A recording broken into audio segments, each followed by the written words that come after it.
First Contact Surprise. The Confederation exploration vessel, Eternal Wisdom, hung in space like a crystalline flower, its iridescent hull reflecting the light of Earth's sun. High Commander Vextal stood on the bridge, his four eyes fixed on the blue planet below. His species, the Arctians, had led the Galactic Confederation for 10,000 years, guiding younger races into the cosmic community. But something about this encounter felt different. Preliminary scans complete, High Commander, announced First Observer Mira, her tentacles dancing across the holographic interface. The humans have achieved nuclear fission, basic space travel. And wait, she paused, her bioluminescent spots pulsing with confusion. This can't be right. Vextal glided to her station, his hover field humming softly. Explain. They've established colonies on their fourth planet, Mars, but the atmospheric composition data suggests. She trailed off, running the scan again. They've changed the planet's atmosphere. They're terraforming it. Impossible, Vextal stated flatly. Their technology level is centuries too primitive for planetary engineering. Check your instruments. Confirmed multiple times, High Commander. They're using a network of autonomous machines and engineered bacteria to gradually transform the atmosphere. It's crude, inefficient, and shouldn't work at all. But it does. Before Vextal could respond, another officer called out. Sir, we're detecting an approaching vessel. Small, clearly not designed for deep space travel. On the main view screen, a compact ship appeared, its design utilitarian and almost primitive by Confederation standards. Yet it moved with surprising grace, adjusting its course with precise bursts from maneuvering thrusters. They're hailing us, the communications officer reported, sounding surprised. In over 40 different formats and protocols simultaneously. Vextal's upper eyes blinked in succession, a sign of mild amusement. They're being thorough. Accept the transmission using standard Galactic Protocol 7. The view screen flickered, and a human face appeared. The being wore a simple blue uniform with minimal ornamentation. This is Captain Sarah Chen of the Earth Space Force vessel Curiosity. On behalf of humanity, welcome to our solar system. Vextal noted the complete lack of awe or fear in the human's voice. Most species, upon first contact with the Confederation, displayed overwhelming emotion.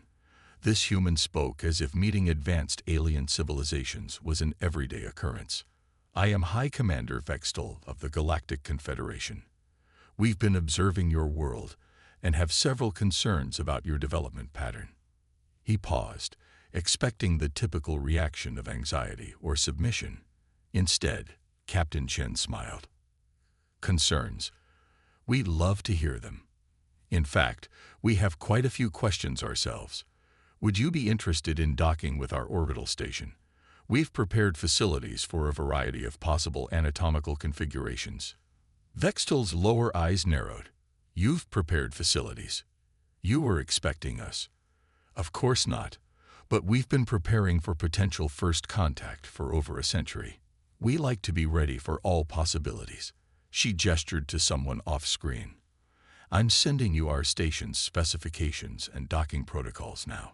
The data packet that arrived was surprisingly comprehensive, including everything from atmospheric composition options to gravitational field adjustments.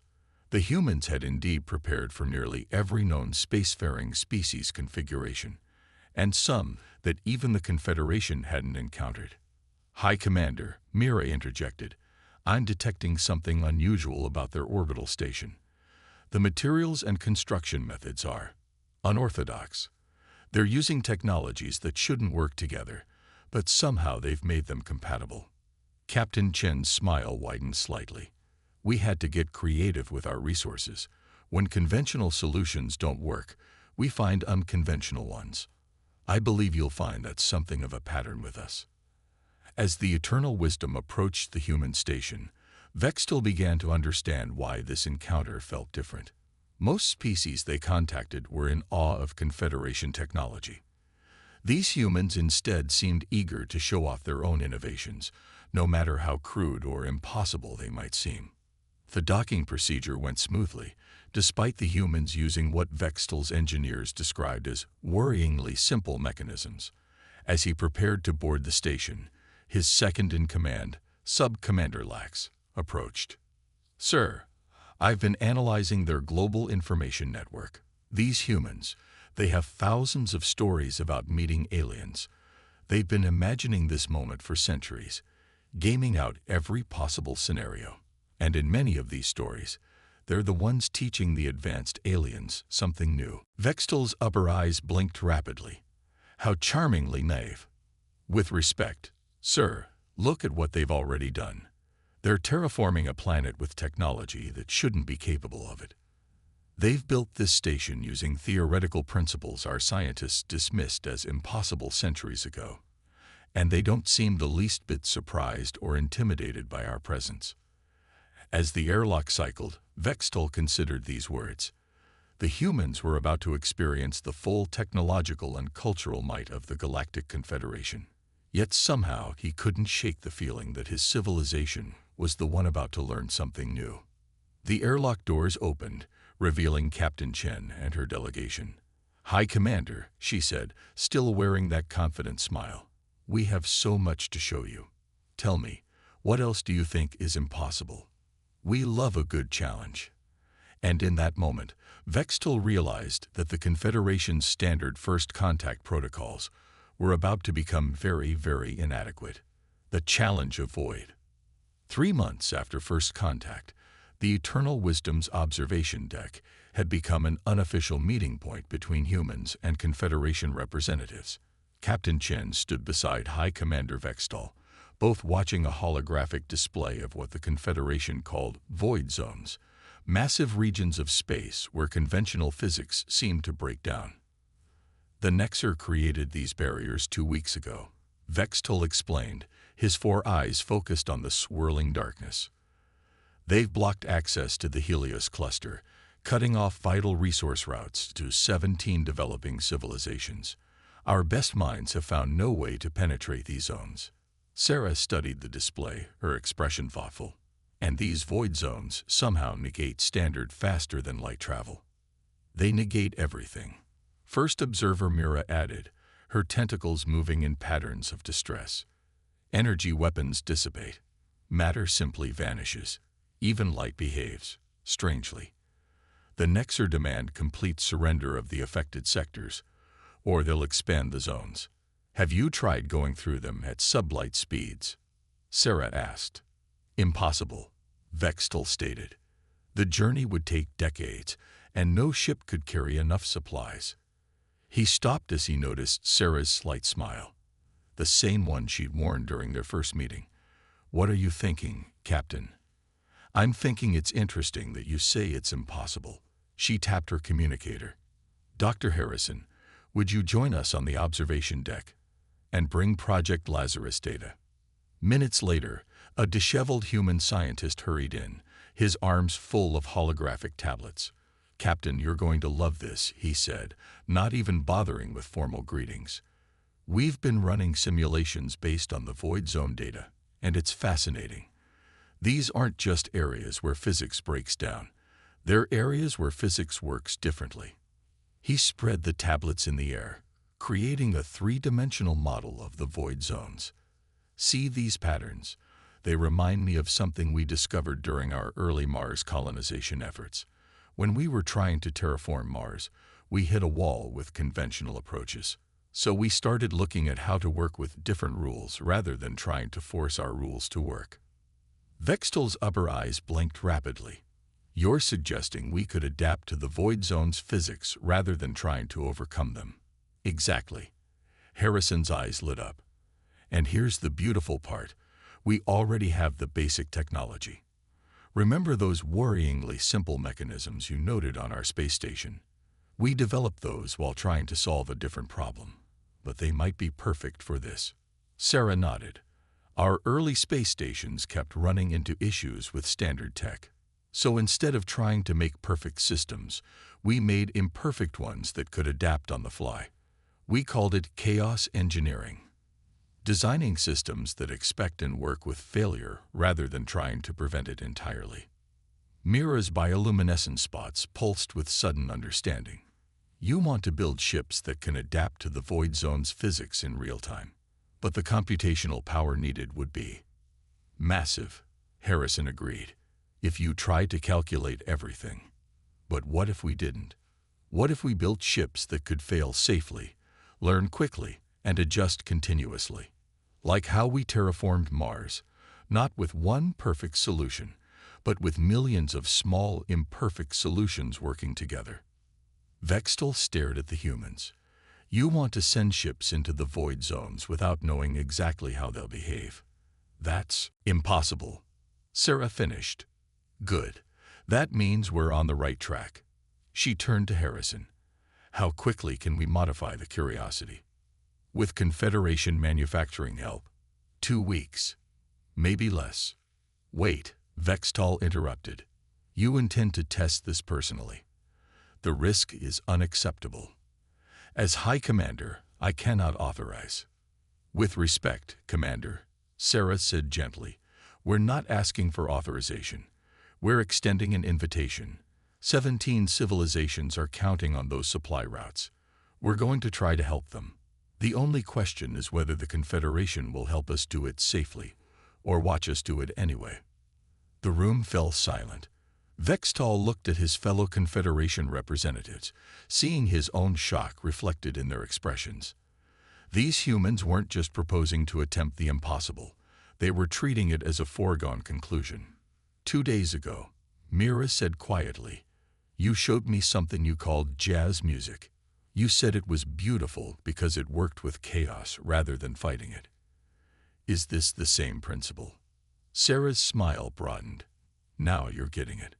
Sometimes the best way to solve a problem isn't to overpower it or outsmart it. It's to dance with it. The void zones have their own rules, so let's learn their rhythm. Harrison was already deep in calculations. If we modify the Curiosity's hull with adaptive metamaterials and install those quantum field manipulators we've been experimenting with. Hold on, Vextal said, his hover field fluctuating with agitation. Quantum field manipulators. But your civilization hasn't even mastered basic gravitic control yet. How could you possibly? He trailed off as both humans gave him that now familiar smile. He had just used the word impossible again, even if not directly. And he was beginning to understand that for humans, that word wasn't a barrier. It was an invitation to dance. High Commander, Sarah said, would you like to help us make the impossible possible? Or would you prefer to wait and see how we do it without you? Looking at the void zone swirling on the display, Vextal made a decision that would change the course of galactic history. Tell me more about this chaos engineering of yours, Captain. I believe the Confederation has much to learn. Innovation under fire. The modified Curiosity looked nothing like its original form. Its hull now rippled with adaptive metamaterials that shifted colors like oil on water. Quantum field manipulators, devices that shouldn't exist at humanity's technological level, dotted its surface like metallic flowers opening and closing in response to invisible stimuli. It's beautiful, Mira whispered, her tentacles moving in patterns that expressed both awe and anxiety. And terrifying. High Commander Vextal could only nod. In the 2 weeks since the humans had proposed their impossible solution, he'd watched them break at least 7 fundamental laws of physics that the Confederation had long considered immutable. The way they approached problems was like nothing he'd ever seen.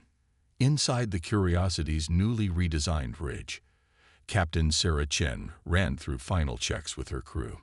Dr. Harrison hadn't left the ship in days, continuously refining his chaos engineering systems. The bridge itself was a testament to human innovation. Screens displaying conventional data alongside readouts that seemed to make no logical sense. Those displays, Vextal said, pointing to a screen showing what appeared to be abstract art. What do they mean? They're visual representations of the void zone's physics, Harrison explained, his eyes bright despite his obvious exhaustion. We can't understand them logically, so we're trying to feel them intuitively, like reading music or interpreting weather patterns. Sarah turned from her command chair. Think of it like surfing, Commander. You don't fight the wave. You feel it, move with it, become part of it. That's what these displays help us do with the void zone's physics. A young human lieutenant spoke up from her station. "Captain, the Nexar have detected our approach. They're broadcasting a warning. Put it through." The bridge's main screen filled with the crystalline form of a Nexar lord. Its faceted surface reflected light in ways that hurt the eye. "This is your final warning. The void zones are impenetrable. Any attempt to breach them will result in your destruction. Submit to our authority or—" Sarah cut the transmission with a casual gesture. "Status of the adaptive hull. Functioning perfectly, Captain," Harrison reported. "The quantum field manipulators are already picking up readings from the void zone's edge. The patterns are fascinating. It's like they're singing to each other." Vextel moved closer to the strange displays. "You're really going to do this? Even the Nexar say it's impossible, and they created these zones." "The Nexar created these zones using their understanding of physics," Sarah said, checking her own readouts. "But they're working from a different set of assumptions than we are. They assume that if something breaks the rules, it can't work. We assume that if something works, we just don't understand the rules yet." The Curiosity approached the edge of the nearest void zone. On conventional sensors, it appeared as absolute darkness, a region where reality itself seemed to end. But on the human's strange new displays, it was alive with patterns and possibilities. "All hands, this is the captain," Sarah announced. "We're about to attempt void zone entry. Remember your training. Don't fight what you feel. Work with it. Dance with it. Harrison's chaos engineering systems will handle the technical details. Your job is to trust your instincts." Vextel watched in fascination as the human crew settled into what they called void stance, a peculiar state of relaxed readiness that somehow reminded him of the jazz musicians he'd observed. They weren't trying to control their ship so much as harmonize with it. "Void zone boundary in 10 seconds, the navigation officer reported. "Quantum field manipulators at full power. Adaptive hull responding to initial physics shifts." Sarah's voice was calm. "Take us in. Nice and easy. Feel the rhythm." The Curiosity crossed the boundary. For a moment, reality seemed to twist. Vextel's 4 eyes each saw something different, impossible to reconcile. But the humans didn't fight it. Their displays shifted and flowed, the abstract patterns adjusting in real time as the ship's systems learned and adapted to the new physics. "Hull integrity stable," Harrison reported, his fingers dancing across his console. "Chaos engineering systems are identifying patterns. It's working. The void zone isn't destroying our systems. It's teaching them a new way to exist." On the main screen, the darkness of the void zone had transformed. Through the human's adaptive sensors, it was now a sea of shifting possibilities, each ripple and wave representing a different set of physical laws. The Curiosity moved through this impossible space like a dancer, its systems constantly failing and adapting, learning and evolving. "Nexar vessels detected," the tactical officer announced. "There, they appear to be frozen in space. Their rigid systems can't adapt to the void zone's physics." Sarah nodded. "Just as we suspected. They created these zones as barriers, never imagining anyone would learn to swim in them. Plot a course to the Helios cluster. Let's show them what's possible when you stop fighting impossibility and start embracing it." Vextel watched in silence as the Curiosity navigated the void zone with growing confidence. The humans had done more than solve an impossible problem. They'd revealed a fundamental truth about the universe itself. Reality wasn't a set of rigid laws to be obeyed, but a dance to be learned. As they approached the first stranded colony world, Sarah turned to him with that now familiar smile. "You know, Commander, I'm starting to think the word impossible might be the most dangerous thing in the galaxy. Not because it stops us, but because it blinds us to possibilities." Looking at the displays he still couldn't understand, watching this ship do things that shouldn't be possible, Vextel realized that humanity hadn't just changed the galaxy's understanding of physics. They changed its understanding of possibility itself. The ripple effect. News of the Curiosity's successful void zone navigation spread through the galaxy like a shockwave. In the Grand Council chamber of the Confederation, representatives from 300 species gathered to witness something unprecedented, a human teaching them how to rethink possibility itself. Dr. Harrison stood before the assembled aliens, his disheveled appearance a stark contrast to their formal attire. Behind him, a holographic display showed the Curiosity dancing through the void zones, its adaptive systems flowing with physics that shouldn't allow for its existence. The key, he explained, pointing to the flowing patterns, isn't to fight against different rules. It's to learn from them. Every failure is data. Every impossibility is just a possibility we haven't understood yet. In the front row, a Nexar representative's crystalline form vibrated with barely contained fury. You've violated fundamental laws of reality. Our void zones were designed to be absolute barriers. They operate on principles that took us millennia to develop. Sarah Chen, standing beside Harrison, smiled that characteristic human smile. And that's exactly why they failed. You spent millennia learning rules. We spent millennia learning how to break them. High Commander Vextal watched from his position among the Confederation leadership as ripples of conversation spread through the chamber. He'd seen this coming from the moment the Curiosity first breached the void zone. Success wasn't just about saving the stranded colonies. It was about showing the galaxy a new way of thinking. Already, he announced, rising to address the Council, 17 member species have requested human assistance in reviewing their impossible problems. The Arcadian hive mind believes humans might help them break their neural limitations. The Quantum Collective wants to explore human intuitive physics applications. This is dangerous, the Nexar representative interrupted. These humans are barely out of their gravity well. They achieve things through luck and reckless experimentation. Their chaos engineering is an insult to proper scientific method. Harrison's eyes lit up. Luck, would you like to see our failure logs? Every success you see here came from thousands of failures. We didn't succeed despite our failures. We succeeded because of them. Each failure taught us something new about what was possible. He brought up new displays, showing the endless iterations and adjustments the Curiosity had made during its void zone journey. See these patterns. Your void zones aren't just barriers, they're libraries. Each variation in physics is like a new language.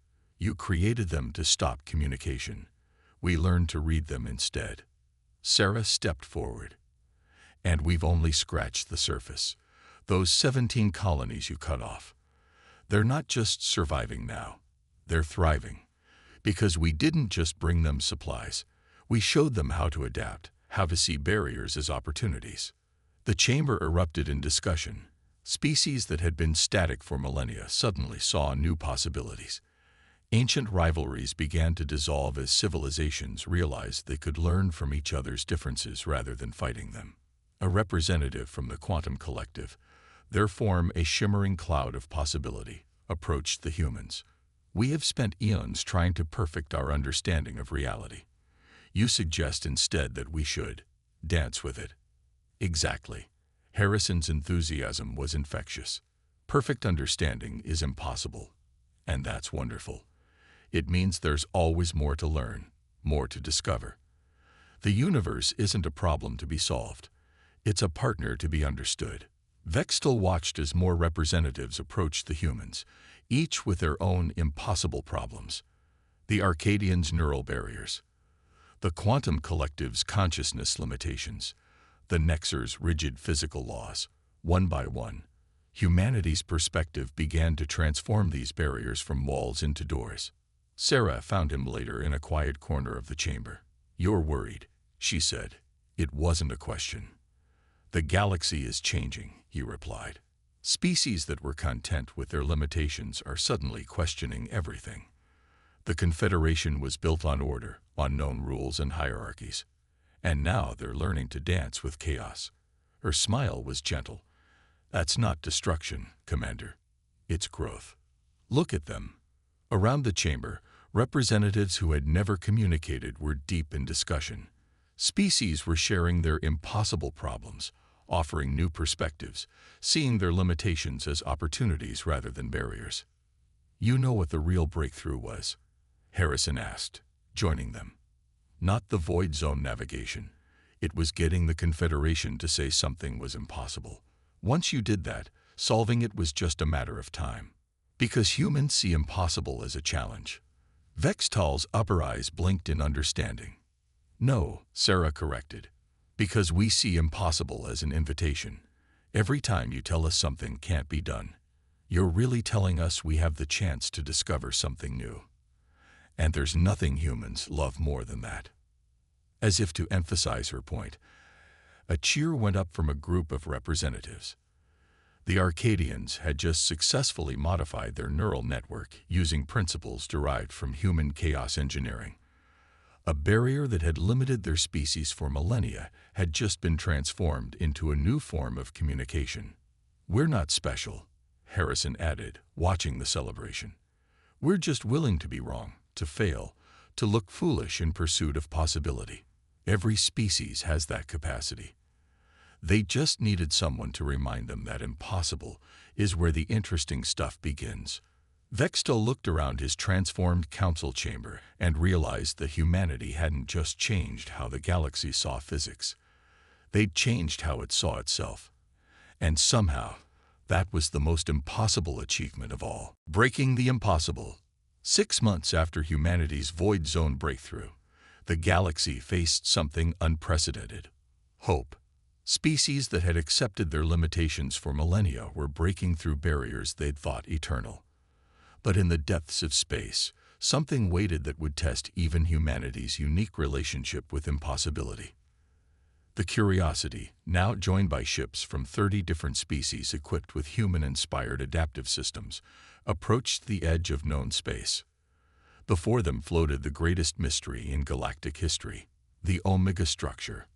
For 50,000 years, High Commander Vextal explained, his 4 eyes fixed on the massive construct. The greatest minds in the galaxy have studied this artifact. Its technology is beyond anything we've ever encountered. All attempts to interact with it have failed. Sarah Chen studied the structure through the Curiosity's adaptive sensors.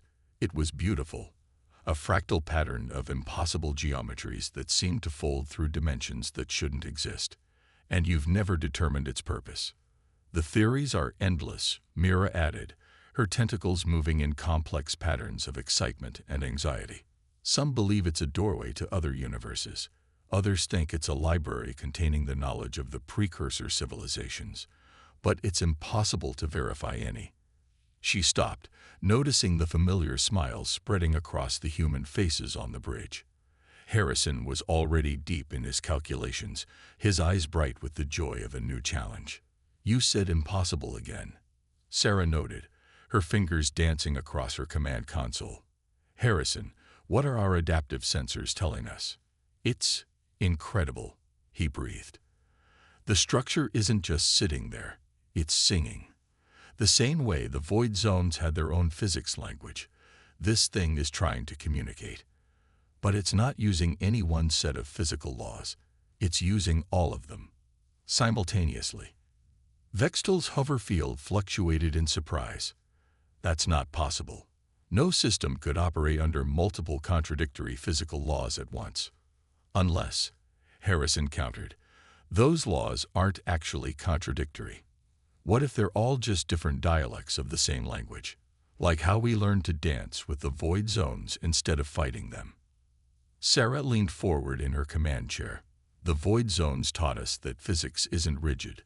It's flexible, adaptable. What if this structure isn't broken or dormant? What if it's been waiting for someone who could speak its language?" Around them, ships from across the galaxy watched as the Curiosity began to move closer to the Omega structure. Its adaptive hull rippled with new patterns as Harrison's chaos engineering systems began to harmonize with the structure's impossible physics. "Captain," the tactical officer called out, "I'm detecting energy patterns similar to what we saw in the void zones. But more. It's like every possible way physics could work is happening at once." "That's it," Harrison exclaimed. "It's not a door or a library. It's a teacher. It's showing us all the ways reality can work, all at once." The previous species couldn't interact with it because they were trying to make it follow their rules instead of learning its dance. Sarah's smile widened. "All hands, void stance. Let's show this ancient wonder how humanity dances with impossibility." The Curiosity moved closer, its systems adapting and flowing with the structure's complex patterns. Behind them, ships from other species watched in amazement as the humans once again embraced what everyone else had thought impossible. "Harrison," Sarah called, "remember what you said about jazz, about how the beauty isn't in the individual notes, but in how they come together." "Already on it, Captain." His fingers flew across his console. "We're not trying to decode its message. We're trying to join its symphony." The Curiosity's adaptive hull began to pulse with new patterns, matching and complementing the structure's own rhythms. Slowly, carefully, they began to play with the physics around them, treating fundamental forces like notes in a cosmic song. Suddenly, the Omega structure responded. Patterns of light and energy that had been dormant for millennia began to dance with the Curiosity's own emissions. The ship's displays erupted with new data as the structure began to share its knowledge, not in words or formulas, but in patterns of possibility. "It's beautiful," Mira whispered, her bioluminescence pulsing in rhythm with the structure's displays. "All this time, we thought we needed to be advanced enough to understand it, but we really needed to be flexible enough to learn from it."